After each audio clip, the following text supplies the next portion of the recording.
delighted to be joined by Dick Clerkin for our football chat. Dick, loads of matches to get through, loads of great scores, loads of interesting results. But we have to talk about the rules, because the rules is what everyone is talking about again. Obviously, the FRC met last night on Monday. Jim Gavin was keen to stress that it was the 50th time they've met, which is an incredible amount of meetings in the time that the FRC, the Football Review Committee, has been set up. And he was speaking this morning about some recommendations for adjustments. A lot of noses out of joint, I would say, among inter-county managers. What was your own reading of not so much what Jim was saying this morning, but the way he was saying it as well? Like they are getting plenty of criticism, particularly from, well, I wouldn't say plenty of criticism, but the county managers are the ones that are lobbing a few grenades in their direction, so to speak. Yeah, listen, I listened to Jim this morning and I was sort of eager to hear, was he going to sort of give a wee bit of insight into maybe some of the changes. Obviously, we'll get into some of the more contentious or high-profile ones that have got a lot of airwaves. But no, he didn't give a lot away. I felt it sounded like he was a bit tetchy, I suppose is the word, in that a bit defensive of where things are at the minute, which is a surprise. I think, like, if you remember back to when the rules have been rolled out, we were very buoyant, everyone was very confident.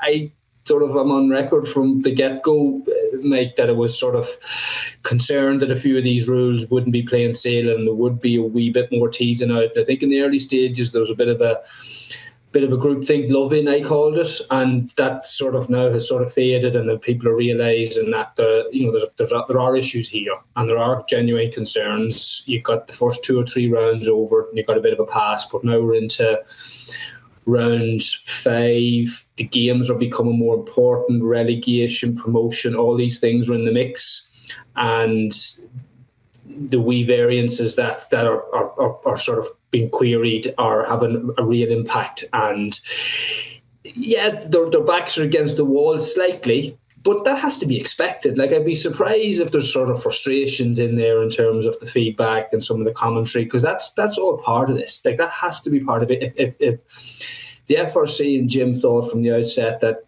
yes, you quote 50 meetings, huge amount of time, huge amount of engagement.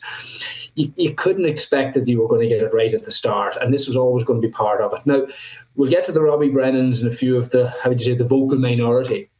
You're always going to get somebody and interviewing somebody after a sort of a highly intense game, there's adrenaline pumping through the veins and all the rest. You're never going to get maybe a balanced view on things. So I'd qualify some of those comments a wee bit.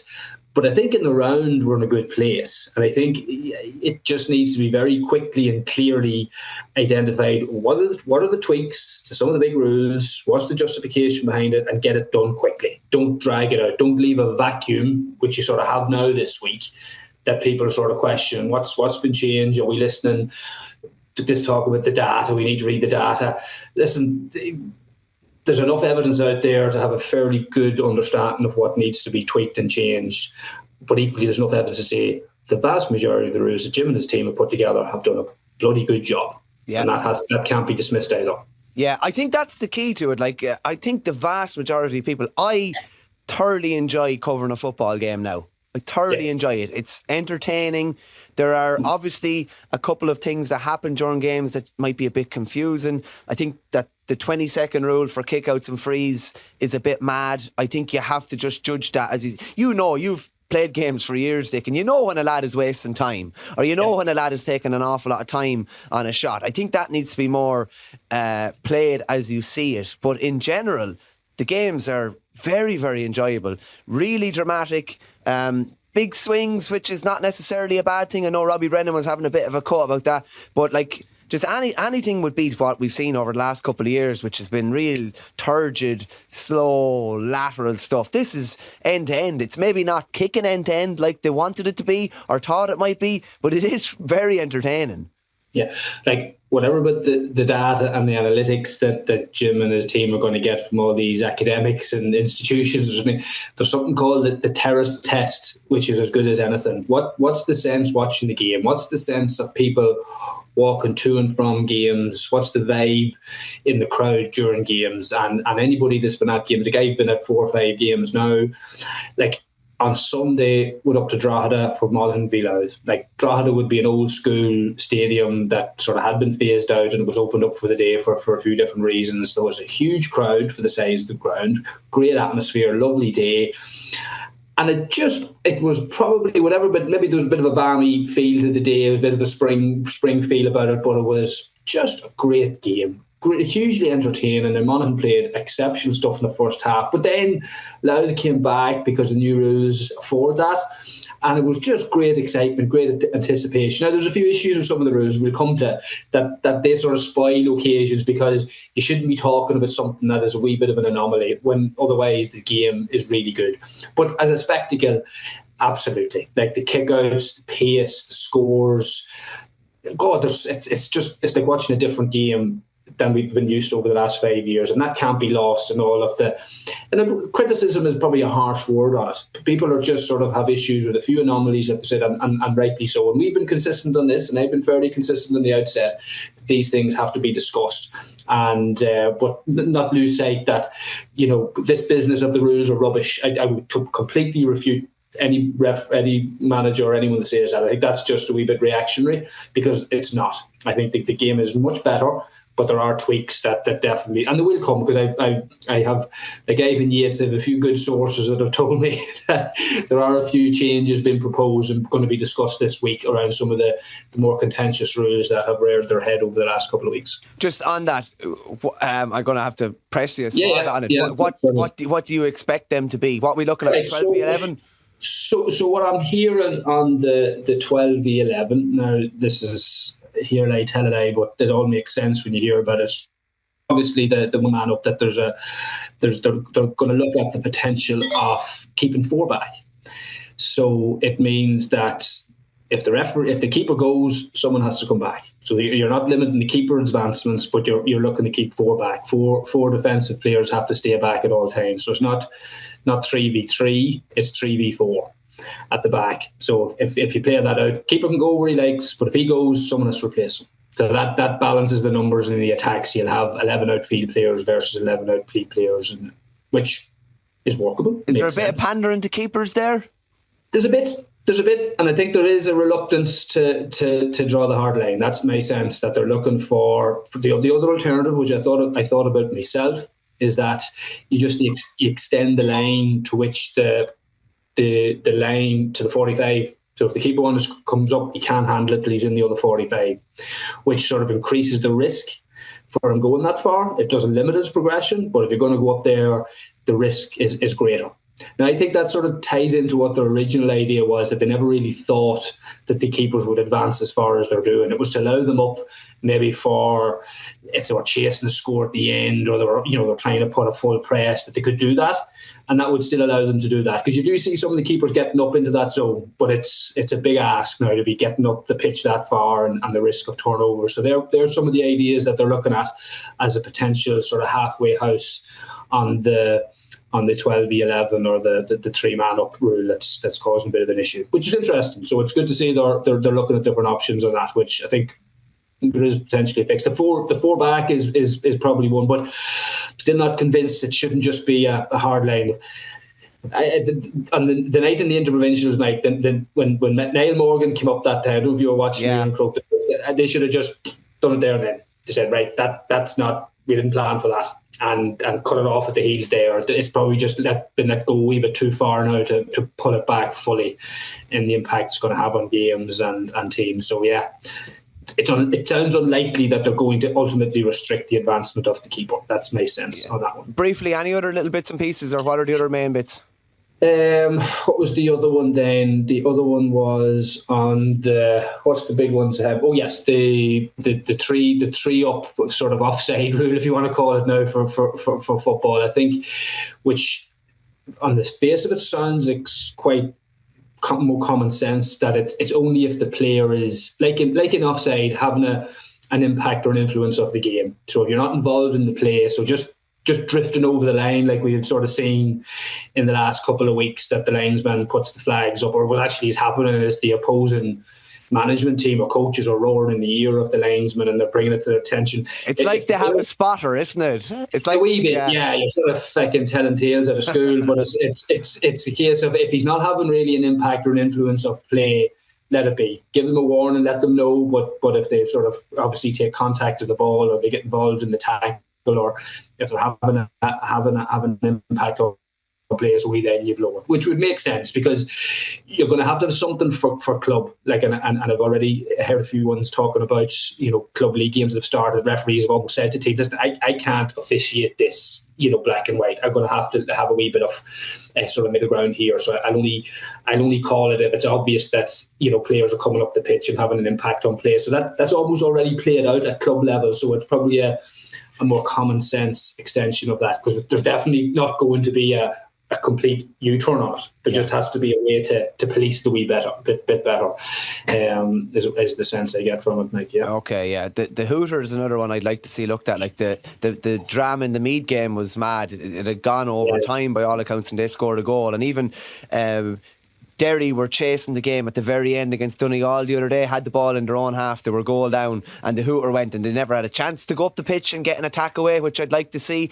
I think it should be when the ball goes dead. Like, obviously you're not allowed to play the ball over and back for 5 minutes or something like that once you're gone past the time, but you get the chance maybe to make an attack. The final bit on the rules, I'll just read out Robbie Brennan's comments quickly. He just said, that's not Gaelic football. You turn on your phone and it's 17-0 to someone. It's a joke the way it's gone. It's a mix of outdoor basketball with a breeze, soccer style defending with 11 behind the ball, and zonal stuff, and a bit of rugby thrown in with few scrums around the middle. I don't know. I think what we're looking at is a much better version of what we've been looking at over the last couple of years, and maybe that's what some of what he's describing there is what Gaelic football has turned into anyway. Like, hurling has changed massively as well. I love hurling and it's still a brilliant game, but they've all changed massively, and there are other bits of other sports that you can see in them. I just think what's really funny about Robbie Brennan's comments is like they've won 4 out of 5, and I think the great thing about it is that he can kind of, if he really feels this, he can say it, and there's no sour grapes. You're winning. You have to win 4 out of 5, and you can say what you really feel. We'll probably be a bit buoyed up from that, because let's be honest, Meath have been sort of, probably one of the greatest disappointments over the last 10, 15 years as a county, not making any strides. I would have always felt Meath, and not to go too deep on Meath, couldn't adjust to the new way of football being played. Their club football is still very traditional, and they couldn't sort of translate that into the county team. I would say a more traditional type of football suits counties like Meath, and you're probably seeing that. They like a more open play. They've always had naturally big men in Meath that were getting phased out in the we'd always call it the old game. They're now very much in vogue now again around the middle, so it'll suit them. But this is the strange thing, Mike. People talk about the game I'm watching now, the game I watched on Sunday and have watched over the last couple of weeks, is more like the game I played than what it had been over the last 5 to 10 years. Totally agreed. Yeah. I sort of draw a line in the sand. It was around 2014, 2015 that there was a big shift into the short kickouts, 50 men behind the ball, that side of play. That was the real sort of shift to that. Everything before that, ball was largely kicked out the middle. That was it. There was very little short kickouts. So that's what you have now. So that sort of, that sort of open, contested, congested area. That was it for 100 plus years. You had 3 men up the pitch. You always had 3-4 forwards. They played the positions. I played with Tommy Freeman for years. He never ventured too far back beyond the 45, as did the few boys beside him. So I think there's just so many coaches and young players now that really haven't had much experience of Gaelic football, bar maybe when they played when they were a bit younger. But the game is much more like it used to be. There's a few, obviously, the tap and go, possibly, and the arc kicking, but still long range kicking is not necessarily a new skill. It's just been incentivized and been rewarded a bit more. So I would sort of take Robbie's comments with a bit of an asterisk, because I think he's probably a bit buoyed up. Meath are doing well. It was a bit of a frustrating game for both teams because a wee bit chaotic. But listen, he's one of 32 intercounty managers. I haven't heard much from others. Again, we have to be careful that the vocal minority don't hold too much sway either. I think control and certainty is what county managers love, and it's just when things are changing week to week, it does make it difficult. And it does. It is frustrating, and that's why I was sort of saying need to sort of bring it very quickly. What changes and tweaks they're going to be, because if you're going to have another 2 games in the league finals to do it before they're going to be important. You can't have another raft of changes between league and championship. You've got to do it quickly and sort of react to what's out there. And it's not just, there's a lot of people we've talked about it. There are changes needed, no question about it. But from what I'm hearing is they're going to be responding accordingly. Yeah, just we'll delve into some of the Division 1 games. We probably questioned Mayo a bit a few weeks back. Thought they were brilliant against Kerry the other day. Now Kerry have played 5 weeks in a row, and am I right in saying they travelled for their last 2 games? I think they did. I think they were on the road. They did, and Mayo there, which is very, very difficult, obviously, and they looked really flat in the first half. But it finished Mayo 21, Kerry 116. What you were talking about, the kick out there, they actually let Kerry get a lot of short kickouts away, and they did this real aggressive press, and it can't go back to the keeper. And it was one of the best examples of that real aggressive press, and it was really, really interesting to watch, and real kind of real high pressure kind of stuff that they were putting on Kerry, and Kerry didn't really have much answers to it. Kerry got well back into the game. Clifford was out around 11 and Dangerous out around there, and it'd be interesting to see whether he's moved from the inside to the outside at different stages, because he's tailor-made for that 2-point arc as well. But a big win for Mayo there, and a good home support, and maybe I don't know, the buzz comes back at Mayo very, very quickly. It only takes a couple of results, but it feels like the screw has turned throughout this league, and they're already in a completely different place now than they were after 2 games.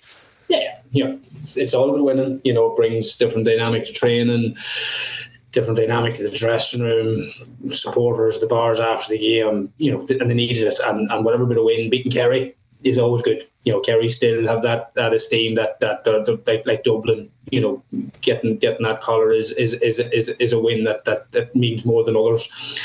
And the manner of it as well is that they're confident. Do you know what I mean? Like, Mayo are well fit to be strong around the middle when the right men there and compete. They were always good in that sort of chaotic type of play. Like, I can't for the life of me wonder why any team now would let any team take a short kick out, because if you think about it, the alternative is going out 50-50. So even if you're sort of tired, you're going to get some of them, whereas you're conceding. And it's so easy now to work the ball up the field because you've less traffic. And when you get it up there, it's easier to score. So no more than we'll talk about Dublin and Armagh in a minute. Like, completely crazy that Dublin weren't doing a similar full press on Armagh all the time, because you've seen what happened to them. So I think in terms of coaching, you're going to see like no team is going to be given any short kickouts. They're going to be pushing it because they know you have a better chance of winning it at the field. And as well, the stats have always showed, Mike, that if you can win an opposition's kick out, it's a much more dangerous attacking platform than even your own, because you're facing the play and you're going at it and you're sort of seeing that. So listen, Mayo take great heart. They needed it. There was a wee bit of the crowd they'd lost the support, and there was a lot of discontent, and obviously the players that didn't put themselves forward at the start of the year. When you hear that sort of stuff going on, you're wondering, is there something going on in Mayo? So that'll change the narrative a wee bit, because I think they needed it. They needed it. In Tuam, there was a nice bit of drama there at the end. It's funny, we talked about the 3 up. Tyrone had 13 back behind the ball, including their keeper, for the guts of the last 90 seconds. Old habits die hard. Which was mad, but like, the risk is not worth the reward. You're not going to get, you're just not going to get away with it. Maybe in a club game, a lad might snake back and get away with it or something like that, but you're just not going to get away with it. It's very funny, actually. The other day, I was in Ballyshannon for the Donegal game, and Hugh McFadden went down. He looked like he was wrecked and carrying a little bit of a knock, and he went down the defensive side of the midfield line, the new midfield line, and he just dragged himself over the other side of the line and started pointing at other lads to run back. I thought it was really clever, and really, he was wrecked, but he was still really tuned in. That's the place to take your break. Yeah, exactly. But did you know that Shane Walsh has scored more 2-pointers than any other Division 1 county combined? I did know. It's mad, isn't it? Like he looks flying fit, but that rule is also tailor made for the likes of him and Paul Conroy, and even maybe to a lesser extent probably Killian McDade, maybe Matthew Tierney, Rob Finnerty as well. They have a lot of 2-point kickers, but Walsh is flying it. He looks fitter. He looks leaner. I was just reading an interview he done that he's done a lot of work in the off season, S&C, getting the body right, which obviously wasn't last year. Even the fact that he's back kicking frees off the ground was obviously, it was his groin or his quad, I think. Yeah. So all those wee bits that make him the player that he is, they all seem to be sort of fixed or definitely trending in the right direction. And he's enjoying his football. He's enjoying it. He's me or Galway are in a good place, and they've got the marquee player playing out of the skin, and more to come. They've still got big Damien Comer coming in at the end of the square, and what havoc could he raise in more space. So there's players like him. We probably haven't seen, Mike, the impact that early ball into good ball winners that have pace to take it on. We're talking an awful lot about sort of distance kicking and 2-pointers, but I think there's space to exploit in there with the likes of Damien Comer getting early ball and taking his man on that we haven't seen a huge amount of yet. And maybe it'll take the conditions to improve a bit. The wind has distorted a lot of games, the harder sod. So I think you're going to see more of that. I hoped anyway, because that was always the intention, that there was going to be more goals, whatever, but more points from distance. So Galway are going well, and more to come. Yeah, we haven't seen much of the attacking mark yet. There hasn't been much of that. Nothing. Very, very little. But I'd imagine it will be something that teams, when they get more practice of it, they'll start going after. As I said, I was up in Ballyshannon, very, very similar to you in Drogheda. Lovely crowd, lovely day, nice hum around the ground beforehand, and an entertaining game. Finished Donegal 122, Derry 119. Derry were leading 119 to 15 with 10 minutes to go, and you think they're in a really good position. I can't overstress the impact and influence that Murphy had in the game. He came on at half-time. He like, the old classic, you look at the teams and scores and you see Michael Murphy 1 point from a free, and you're like, he didn't do much. He had his hands on everything. He looked so lively, so hungry, didn't travel to Galway the week before. He set up 3 gilt-edge goal chances. Jamie Brennan spurned 2 of them. And do you know what they were with, Dick, as well? People give out about the hand pass. A good hand pass can completely split a defence, and he split a defence with 2 good hand passes. And eventually it was Shane O'Donnell got on the end of that goal, and they kicked a couple of 2-pointers. Thompson kicked a 2-pointer, and they ended up winning by 3. And then we had this funny kind of thing after, and I was kind of going to the game and thinking, do Donegal actually want to win this game and end up with 4 wins from 5? Do they want to end up in a league final when they're playing Derry in the championship the week after? And Jim McGuinness basically said after that, we'll do what's best for our players. But the big issue I have with this is, like, I love the league. It's a brilliant competition, but surely it should never be a case in any competition where you are punished for winning games. And I just don't agree with that. You're not punished, right? It's not the league's fault. So if the league in isolation, you're not being punished for winning it. The problem is the scheduling of the championship. And again, that doesn't apply to everybody. It applies to Donegal and Derry because they're in the preliminary round of the Ulster Championship. So if you were, for Monaghan, for instance, Monaghan are playing the winners of that, which is, I think there's 3 weeks. So we're looking forward to hopefully being in a Division 2 league final if we can get a win in the last 2 games. But we'll have a 3-week gap, as far as I know, or potentially 2. I just need to check the fixtures. So there's nobody in Monaghan talking about we don't want to get to Division 2 because we do. So it's unfortunate, the scheduling, and it's something that they need to look at. It's Ulster counties, Dick, in general, though, isn't it? Like, they're the ones that really. You're always it's that first round, and it's the fact that 2 things. So you've got 4 or 5 typically Ulster counties in Division 1, so there's always a good chance that there's one of them punching up for a top 2 place, and then there's a preliminary round in Ulster, which you don't have in Leinster. Sorry, you don't have in Connacht, you don't have in Munster, and not to be unfair, a lot of the preliminary round teams in Leinster are down in Division 3 and 4. So it is bit of an Ulster issue.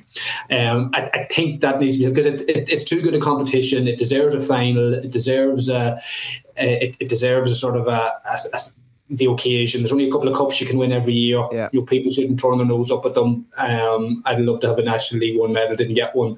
I know Monaghan won one in 85 and they still look back and it would pray, as do our counties. We shouldn't be damaging the integrity of that competition. It's a scheduling issue. Get it fixed. Yeah, 100%. From a Derry point of view, they lost Brendan Rodgers the other day. What looked like a lower leg, ankle Achilles injury, which will definitely be a worry. McAvoy went off. They went off in the space of about 7.5 minutes, around I think between 50 and 58, and it did kind of turn the game. Rodgers was very tight on Ushing Gallen to that point, and picking up Murphy a small bit too, and things just opened up thereafter.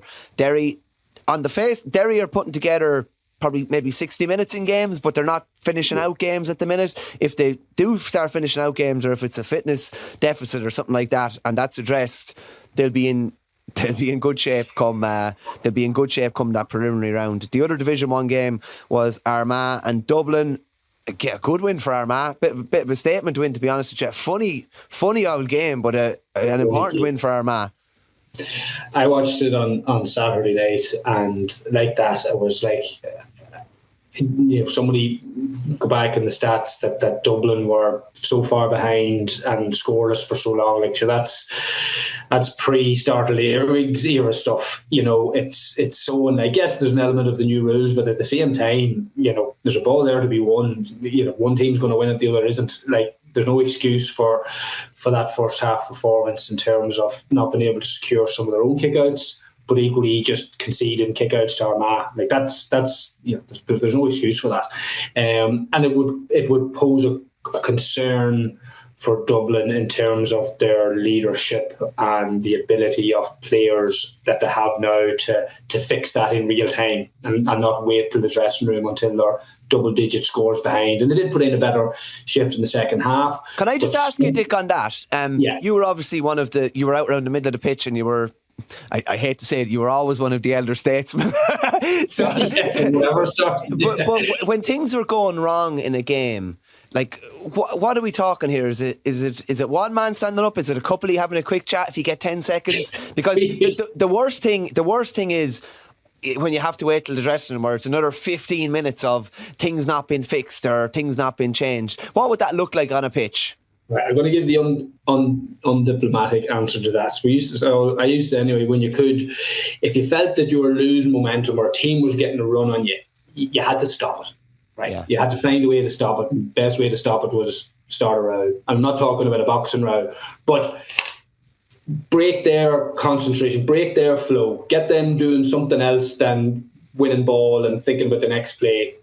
Create a bit of chaos. And that there's different ways of doing that. Do you know what I mean? But that gets the blood up in yourself, it gets the blood up in your own team, and it gets you to sort of reset in the game. Like, Dublin just sort of were just one kick out after an X, and it was just nothing broke the cycle. It's not just as easy, I'm going to get up and win it, because you look at the crowds in terms of the middle of the pitch and big men. It's not just the easiest thing to say, I'm going to go and win this kick out. You've got to disrupt the flow. You've got to disrupt the flow of the other team who've got into they're just bouncing off. They're just waiting for every ball to come out. All they're thinking about is winning the next ball and going forward. You've got to break their mentality. And there's ways of doing that. So I think Dublin were very naive. Give me another couple of ways there. I love this sort of stuff. But even a simple thing like, what you have now, and you've seen Aidan O'Shea, you see your blue players, and there's a ball coming up, the old school take man ball and all, you used to be able to come in, and even if you give away a free, but you were showing a bit of physicality, you weren't letting them win it clean, you weren't letting them it easy, you were minding that you were there, and that's the sort of the old school midfield player that's going to come back into fashion now. An ability to sort of, I don't know if you caught me piece sort of last week, I referenced, John McDermott, who I played against, one men like that who just commanded that middle third and were able to do what was needed in terms of making sure that even if we're not going to get every kick out, but you certainly weren't going to let what happened Dublin there for the first 15, 20 minutes, that you're going to let a team get a complete run on you. Somebody would step in and do what had to be done to break the flow. So I think that was a big learning lesson now for Dublin. Obviously with Brian Fenton, James McCarthy stepping away, if there was ever a night that was sort of such a glaring omission now from their team, that was it, because they just lacked that leadership. And midfield is going to be so crucial now. If you're not getting ball in midfield, you can quickly sort of leak 5-6 double-digit scores in snap time, and we've seen that repeatedly over the year, Just something you were talking about leadership there. It was funny to see Murphy in Ballyshannon. He was one of the three up, but he was standing a yard from the midfield line, and he was shouting left, right and centre. He was telling who marks who, what type of run are we looking. I just thought it was like a general on the pitch. It's like having a manager on the pitch. And it's just like, because I was kind of thinking about this three up thing. You're not in the game, but if you have somebody like that in that type of a position or role, you can still be in the game. He can see everything from the other side, which I thought was really, really interesting. And that's probably maybe what Dublin needed, maybe someone like that kind of calling the shots, maybe, or something like that. Well, they did, and even just to give Evan comfort, settle him, because he was under pressure, and it's a case of, trying short kickouts, then he's kicking out over the line, nothing's working. You got to have a go-to. You got to have sort of, put it down, drop somebody on the opposite 65 and get it as far down the pitch as possible. Whatever about losing kickouts, losing short kickouts around your own 45, that you're immediately on the back foot, like that's just, crazy stuff. So, big learning for Dublin. They're, as I said repeatedly, Dublin aren't good enough anymore now to just turn up to games in third gear and win them. And that was sort of laid bare on Saturday night. They didn't turn up with any sort of a game plan, and the appetite and the energy wasn't there, and they got absolutely blown away. Armagh looked very impressive, but Armagh are good. They're not that good either.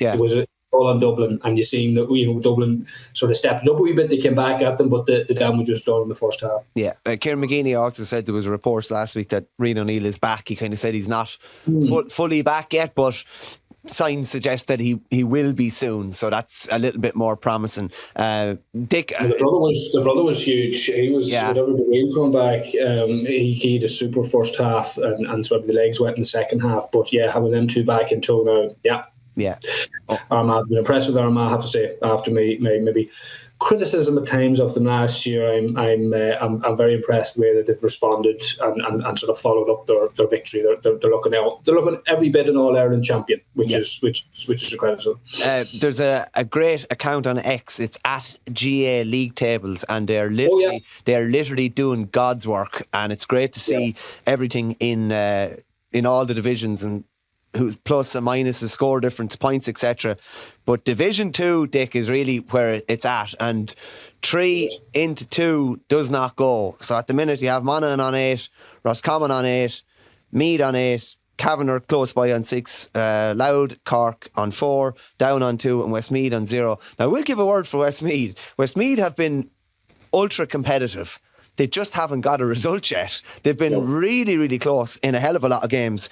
But that's really interesting up the top, isn't it? That was an important win by Roscommon against Cork, and it was kind of a bit of a statement win after being beaten the week before by Meath. Monaghan, apart from that, they opened a hide, and that was obviously a very close game as well. They've been very impressive, and Meath have been one of the most impressive teams in the country, you'd say, especially from maybe the base that they were coming from. But that's going to be a really, really interesting finale. 2 really intriguing weekends to come in Division 2. It is, and listen, I have to sort of start with my own county. Like I'd be the first on this podcast over the last few years if Monaghan had to be called out for playing bird stuff, I'd call it. But the first half is as good a first half of football as I've seen in a long time, and I'm saying that for Monaghan. Like I think it was 119. It was several scores. It wasn't just 2-pointers. They were just absolutely bouncing off the ground, and it was a delight to watch. They've got some. Conor McCarthy, for me, is probably because he's not Division 1. He mightn't be getting the headlines like the football that he's playing from wing back. Again, he's kicked 6 points against Westmeath a couple of weeks ago. He won 4 against Louth at the weekend. He is just playing out of his skin, and Rory Beggan as well. Like some of them are playing their best football. Found a few new players and fully deserved to be where they are in terms of top of the table. And we're just great feel good factor. And really looking forward now to playing Meath to see who sort of takes that one of the top 2 spots. It looks like that's going to decide it. So it's been a really competitive division. You're right about Westmeath have been very unlucky.